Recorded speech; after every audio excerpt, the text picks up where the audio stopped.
تاسو نن د بونیر په چوکاټ کې دننه سوچ وکئ چې د قومي اسمبلی ممبر دا د پی ټي آی دی دلته ستاسو سپیشل اسسټنټ چې دی د وزیر اعلی هغه د پی ټي آی دی بل ایم پی ای چې دی هغه د پی ټي آی دی د زکات چیرمین چې دی هغه د پی ټي آی دی خو دا ډېر نران او بهادران دي چې دوی حکومت له لته ورکړه او دوی تش د اپوزیشن عوامي نیشنل پارټۍ کې خپل شمولیت او انشاءالله زما په خپلو مشرانو زما په خپلو تنظیمونو دا 100% یقین دی چې په ایله کې شمولیت دا زموږ دپاره لږې خبرې مو کوه د ایله کې شمولیت دا زموږ دپاره ډېره زیاته د خوشحالۍ خبره ده او زه خو وایم د ایله یو کس شاملېده زموږ دپاره دا په سلو موږ ته برابر دي چې دا یو کس هم زموږ ته عزیزانو د ملک صورتحال خو چې دی هغه ډېرې زیات خرابۍ طرف ته روان دی زه به د افسر خان دوه درې خبرې وکړې زه به په هغې باندې تاسو سره لږه غونې خبره وکړم ټیم هم کم دی زموږ مشران به هم خبرې کوي دا جهانګیر ترین صاحب زما سره یو ځای وزیر پاتې دی دا شاه محمد قریشي موږ یو ځای په پارلیمنټ کې زموږ یو ځای او تاسو دا میډیا ګورئ خو فیسبوک ګورئ تاسو پوهئ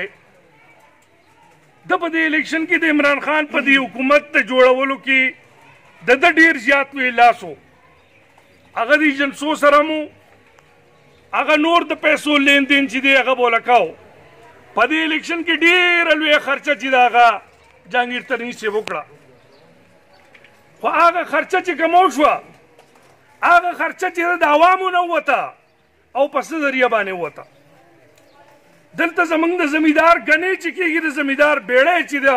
هغه په هغې باندې چپه شي په سرو غرمو کې لګي هغه ګوډونه کوي د هغې ریټ مقرر شو 180 روپۍ من او په پاکستان کې د ټول نه زیات میلیونه چې اداره جهانګیر ترین هغه ته وویلی شو چې ته مهرباني وکړه ته چینی جمع کوه هغه چینی جمع کول شروع کړو د هغه سره چې ټول سوره سټورونه هغه سټورونه په ټول پاکستان کې د هغه ډک شو دا ما ته هغه یو سړي خبره کوله چې په وزیر اعظم سیکرټریټ کې اوس هم موجود ناست دی بیا جهانګیر ترین صاحب ته ویلی شو چې ته مهرباني وکړه اوس موږ د چینی ریټ مقررو نو په یو کیلو کې په هغې وخت کې د 11 روپو نه دوی شروع کړه او په 28 روپو پورې دوی کیلو چې دی یو کیلو دا ګرانه کړه جهانګیر ترین ته په اربونو روپۍ پای کې پاتې شوې خو دا یوازې جهانګیر ترین ته نه دا کم خلک چې دا کم زموږ سلیکټډ وزیر اعظم صاحب چې د کرپشن خبرې کوي نو زه درنه دا تپوس کوم چې په دې کې ستا هغه حصه چې د په اربونو باندې وه نو کم از کم د ټول نه زیات کرپشن چې دی هغه خو په دې ملک کې تا راته به وایي چې هغه تا خوره کړه تاسو وګورئ زموږ نن تاسو ځوانان فیسبوک ګورئ که تاسو نن فیسبوک وګورئ قسم میری په خدای که هغه فیسبوک ته سړی کتی نشي نن زموږ هغه مزدور کارونه زه په خپله باندې ملیشیا ته تللی په هغې وخت کې زه په 2010 کې تللی وم زما سره هغې ملیشیا سفیر هم زما سره و په هغې وخت کې چې موږ حساب کتاب وکړو رجسټر کسان په ملیشیا کې زموږ 14,000 کسان دا زموږ رجسټر 3,000 پای کې کسان داسې وو چې د هغې سره بونیریانو سره دا کارډونه هم موجود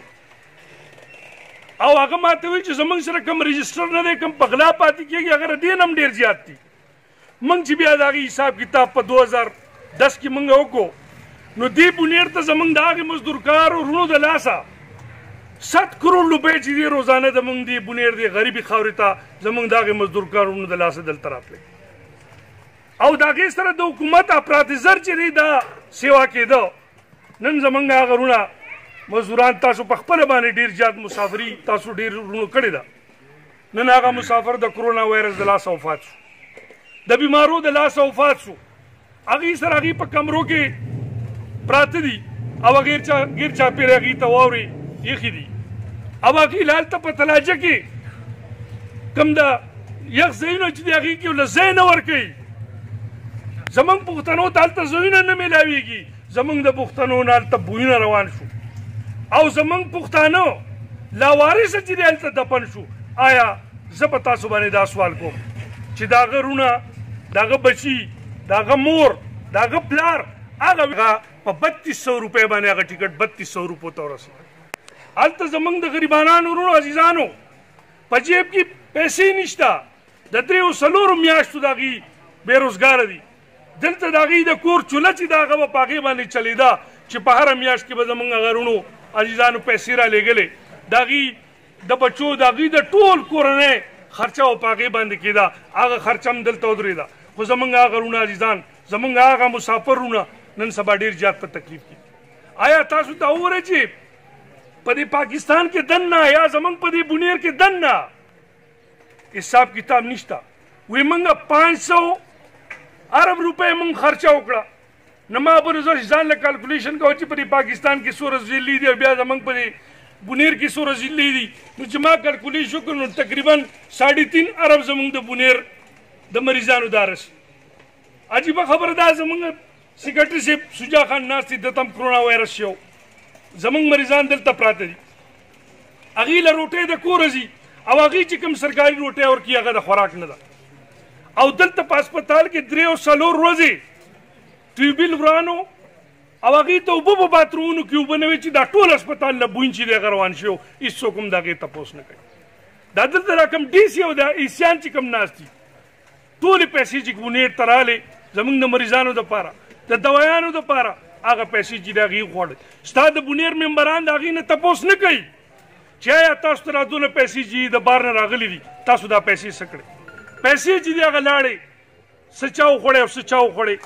په دې ملک کې عجیبه غوندې صورتحال دی. دا موږ بېنظیر انکم سپورټ کارډونه موږ ورکړي وو دلته په خپل وخت کې. سالار صاحب مهرباني وکړه ته خبرې مه کوه، ټول مجلس دې خراب کړی. دلته موږ بېنظیر انکم سپورټ پروګرام ورکړی و 1,05,000 کسانو ته. حقیقت دا دی چې د بونیر خاوره غریبه ده. که غریبه نه وي نو زموږ وروڼه عزیزان به بار مزدورونه نه تلل. هغه زموږ وروڼه عزیزان بار مزدورونه دپاره یې پاسپورټ جوړ کړو. بعضې کسان داسې وو چې هغوی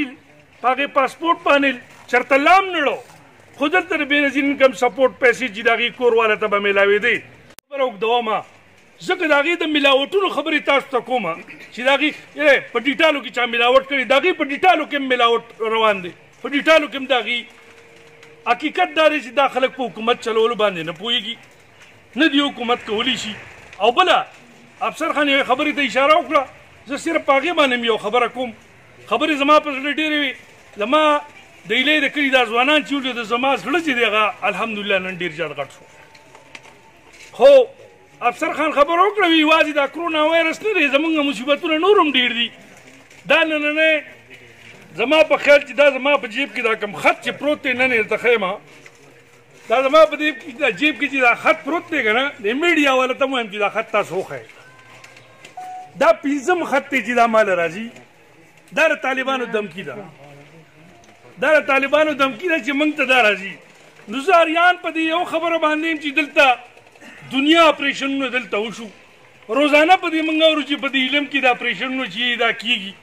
نو آیا دې اپریشن ته موږ رښتیا ویلی شو او د بل ځای نه په موږ پسې مړي راوړي دلته غورځوي؟ بیا د بونیر چې دی موږ له په دهشتګردۍ کې دا کیږي ځکه چې په بونیر کې واقعه شوې ده، د بل ځای نه خلک موږ له راوړي. دلته لوکل خلک چې دی هغه موږ پېژنو، ټول خلک د ګدیزو دا 3 وړه انکونسلې خلک هغه خلک پېژني، هغې ته څه نه وایي. دلته زموږ سره د ټولو انتظامیې د هغې پولیس د ټولو زموږ سره یو زیاتې چې دی هغه روان دی. خو زه نن هغې ته دا یوه خبره کوم، که دلته د عوامي نیشنل پارټۍ یو کارکون ته هم نقصان پسته دې نه ورسېد، دا کولا او دمکی چې دا زموږ کارکونانو ته دا کولا او دمکی چې دا باقاعده راځي او دا د ډاک په ذریعه ما ته راغلی دی. په دې باندې پاپۍ لیکلي و چې دا د ایډیشنل سیشن جج صاحب د طرف نه خط دی. ما چې کولا وکړو پای کې دا یو نه چې دا شی پکې پروت دي، اوس چې راځي نه اکثر کولا وم هم نه. خو دا یوه خبره زه نه خلکو ته کوم، که دلته سرکار ته هم دا یوه خبره کوم، که د عوامي نیشنل پارټۍ کارکون ته پسته دې نه نقصان ورسېد نو دا د ضلعې دا انتظامیه دا پولیس دا به زموږ ذمواري، دلته کوم ایجنسۍ چې دا به زموږ ذمواري، ځکه چې موږ نور مزید دا شی نه شو برداشت کولی. زموږ د بونیر خاوره زموږ د بونیر خاوره دا پښتانه دا دوی ولې نه معاف کوي؟ او بله یوه خبره ته کوم، که څوک موږ په دې خبرو یری چې موږ به دې له خطونه لیږو، دوی به د کوره نه راوځي زما دې په ذات د خدای قسم وي چې ځان به پرې وړکې وړکې کړو خو کور کینونه هم دې خلکو له به ورکړو او دې خلکو ته به انشاءالله دعوت ورکوو د باچاخانۍ دعوت په دې خلکو ته ورکوو زموږ پلار او نیکونو